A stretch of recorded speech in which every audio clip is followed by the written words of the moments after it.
Welcome to the Operatory podcast, the podcast about burying the dinosaurs in dentistry, moving past outdated technology and procedures to find a better way. With me today is the man, David Pryor. The reason to listen to this podcast, the patient perspective, so important. Yes, that we listen to our patients, like Dave. Thanks, yes, Dave. you should listen to me more, Bryan. What? You should listen to me more. What? Yes, exactly. That was almost went 3 times. Yep. I almost got you again. End days for me.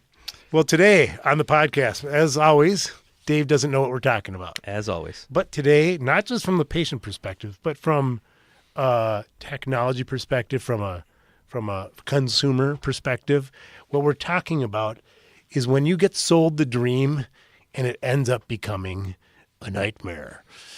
All right. Alrighty. So, in particular, what I'm talking about is that, oftentimes people say they do things, and then you get in there, and the execution just kind of sucks.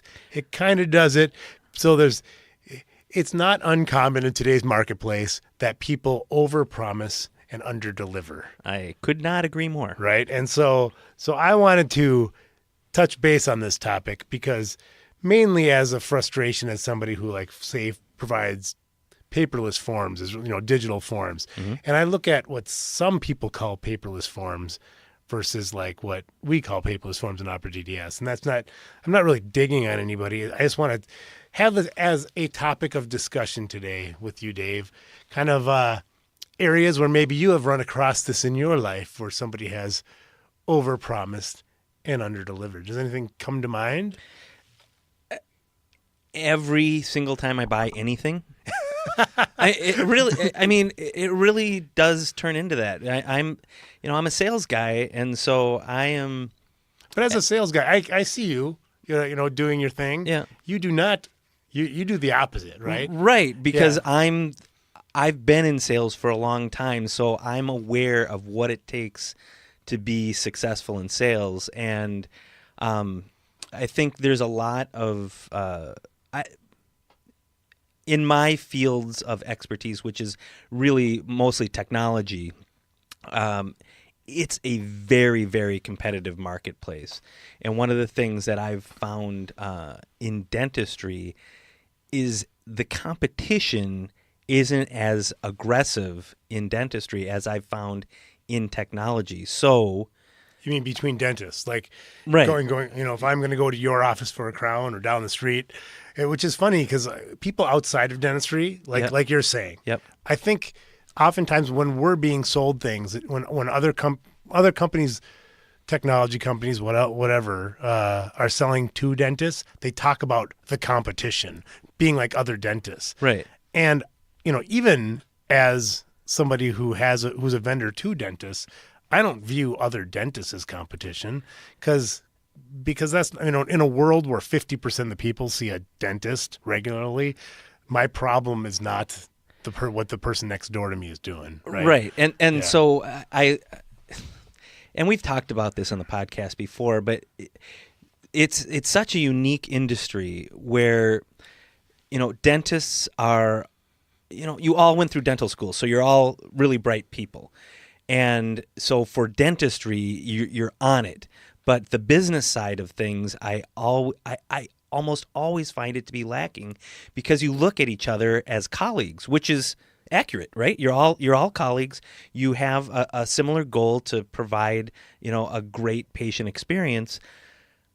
However, you're competing against these other people. It's a zero-sum game, right? You need to be able to attract patients. Sort of, but it's not like, you can't just, because we're all colleagues and it's limited how many people go to dental school, and we are, we're looking out for the public health. Right. Right? It's not a true, I don't view it as competitive. And frankly, I think that spills into technology too. We've talked about this before where, with Opera DDS, I would love to work with more companies, right? But they view it as competitive versus collaborative. Right. And that's just kind of the way. I just had this conversation with the partner today where I paused and I said, if it sounds like you're worried about like a feature that you do that we do, or what. That's fine if that's the way you view the world, but then we shouldn't work together because I want to work with people that understand a rising tide raises all boats, right?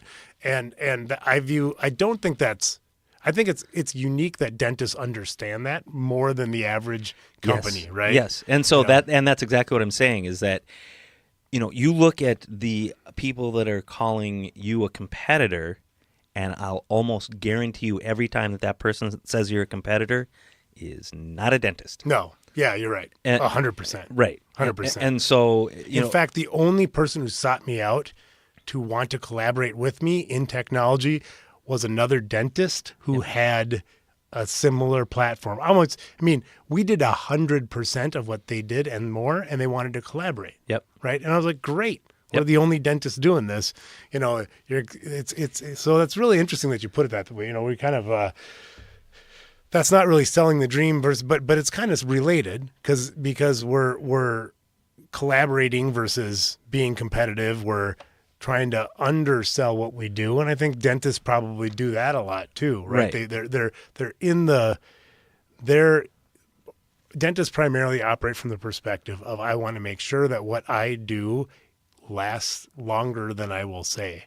So, one of the problems that a dentist has is when they say, how long is this crown forever? Right? Yeah. What do you say at that point in time? Like as a patient, what do you want to hear when I say, yes. Don't you want the truth though? Or no? I certainly have something that I've had like a filling that I've had since 6th grade. I got my front tooth knocked out, half of it knocked out in 6th grade, and it's been there since 6th grade. And if you knew Dave, the fact that somebody hasn't punched him and knocked that out is, well, you probably do know Dave. Well, that's how it got knocked out. Oh, really? So that was not just a filling, but a learning experience. It was a vengeance experience, my friend. So, you look But at... do you quote that? As a dentist, do you quote the filling that was in there for the last, 150 years? Yeah, exactly, 150 years. But I look at... I've had a lifetime of, obviously you're my dentist and have been my dentist for 20 plus years. But before that, I had a good dentist too. And so I've had a lifetime of good dentistry. And so that's an advantage that I've got. And, like you say, the under-promise and over-deliver is, or over-promise and under-deliver is common in the marketplace, and I don't expect that it is that in dentistry. That has been my experience. Well, and it's funny because in dentistry, the studies that I've seen about the longevity of restorations are shockingly low. Like, there's an ADA study that shows like the average crown lasts like 12 years. And I go, what, man, I'm seeing crowns that are 60 years old all the time. And if I do something and it doesn't last for 10 years, I'm like, what did I do wrong? But if the average is 12 and something doesn't last 10 out of 1,000 restorations, like it's not so bad, but I still feel like a failure. Right. And I think we as dentists forget that oftentimes that we don't know what's going on in the patient's mouth once they leave our office, right? Yeah. As I sit next to somebody drinking Red Bull and Mountain Dew, right? Yeah, I was gonna say I put your work to the test, man. Yeah.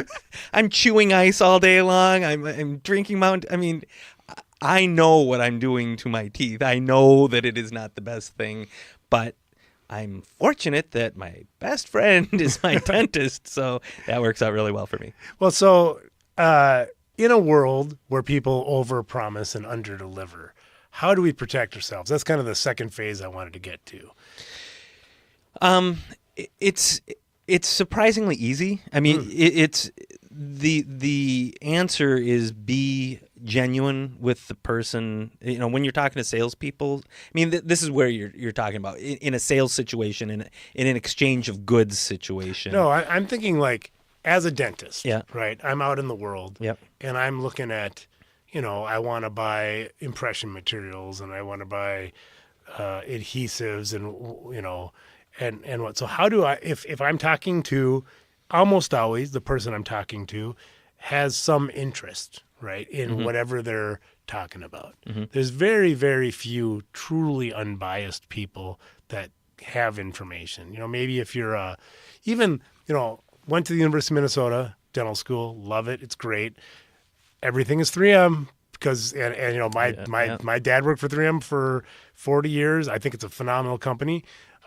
But is that truly unbiased? I don't know. Maybe not. Maybe, but and there's and maybe there's really no difference between one materials or others. But what I'm saying is that truly unbiased information is very difficult to assess whether it's biased or not. Oh, I don't think Right? it exists. I No. think there's a bias to everything. But Yeah. So how do you protect yourself? But how do you protect yourself? You find trusted streams of information. So the people are listening to this podcast because they look at you as a trusted stream of information. You've got this experience. You've got the type of brain that's always going out and seeking and learning new things. So, when I'm giving my Opera DDS or Opera VR demos, one of the things I always mention is that we don't really create anything just to be a Me Too product. It's not.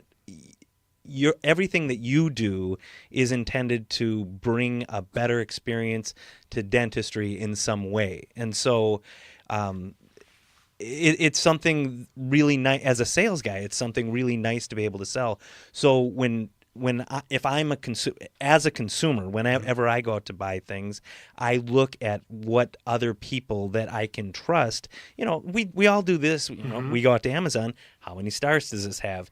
And from at least when I'm buying, I look at the ones and twos and like what are the problems that are going to occur with this particular product. And if it's the same thing over and over again, that's probably going to occur. So I've got an awareness of what I'm buying whenever I buy things.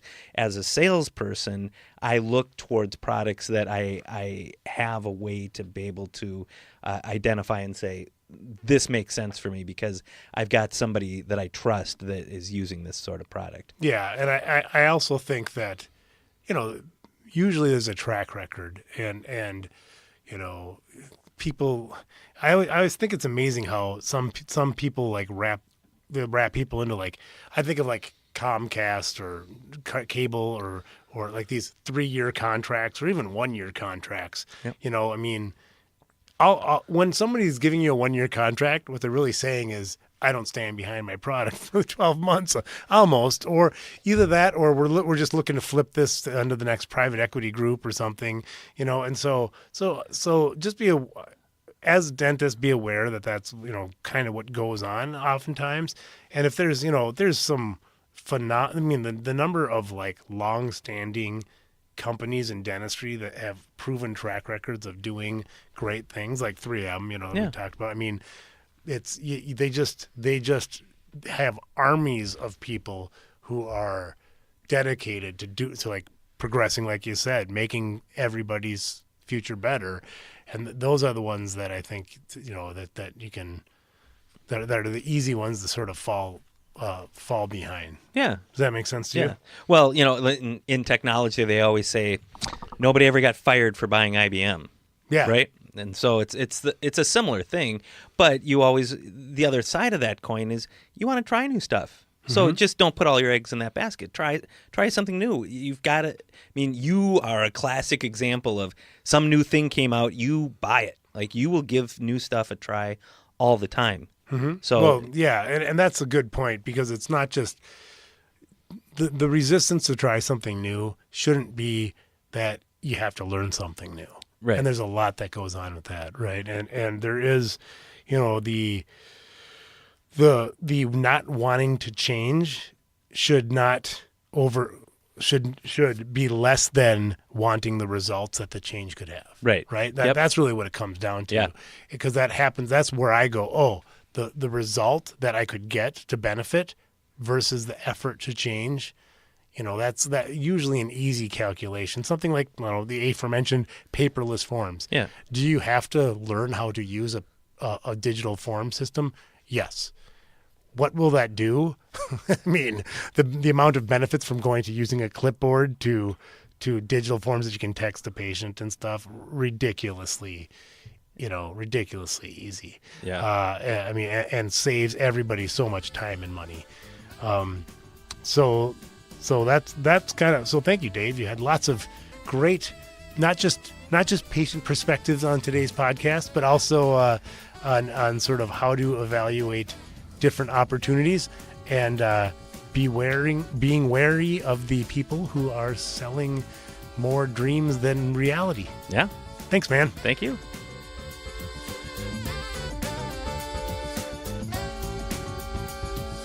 I also want to remind you to rate and review us wherever you're listening to this podcast. And if you have suggestions or comments, please visit theoperatory.com and drop us a line. Again, I'm Dr. Bryan Laskin, host of The Operatory. Thanks for listening. I look forward to speaking with you next week.